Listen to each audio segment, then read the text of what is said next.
Hello, I am Dr.Surekha Tiwari. I am a practicing homeopath and a psychological counselor. I practice out of Bangalore. New Year resolutions. First I'd like to ask my viewers, what is New Year? New Year is just a change of date. We call it a change of year or month, but that is every day. As somebody who's been dealing with psychological issues and things with emotional aspects, I always advise everybody that these resolutions need not be on a year, need not be on a turn of a calendar, need not be on a turn of a date. And don't make your resolutions so tough or so far achieved that you yourself will find it difficult to follow up. The longest of journey begins with one step. So the best way to keep and maintain going forward and also to keep your resolutions if you take them is to make them very, very small, make them very, very piecemeal, make them one step at a time. One of the most common resolutions that people battle with on New Year's is fitness.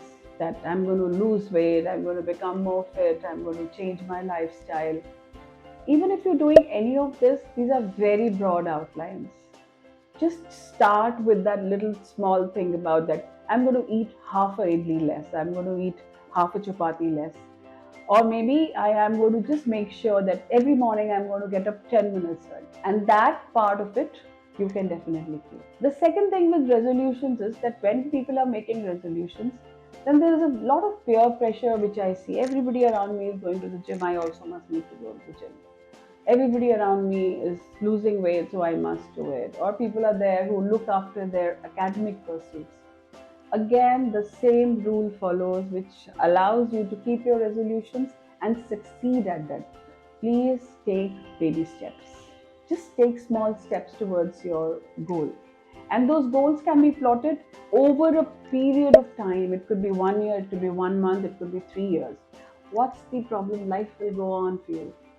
If you want to keep your resolutions, make sure that those resolutions have a very, very small, achievable goal, day to day, week to week, month to month. The second thing, how to keep your goals, is to keep a proper progress report on your own goal. Am I going where I wanted to go? Is my goal giving me the happiness which I thought that goal could? Because that happiness will keep you on that goal. The third thing, which I've always told all my counselees and even my own child for that matter, that you are perfect in the state that you are today. There's nothing wrong with you, there's nothing short in you. But you can be a better version of yourself in times to come. Once you start appreciating, accepting yourself, you start realizing that all goal processes, all the things that you wanted to achieve come easy. So please trust yourself today. And I'm sure with all these tactics and all with a lot of practice and help from your friends and family, one of the things which I've also seen is that sometimes sharing your goals with your family, with your friends also helps, because they keep on giving you gentle reminders that maybe you should not be sleeping so late. Maybe you should not be eating that jalebi the second time. And it helps you to achieve what you want. All the best to all of you and a very happy New Year.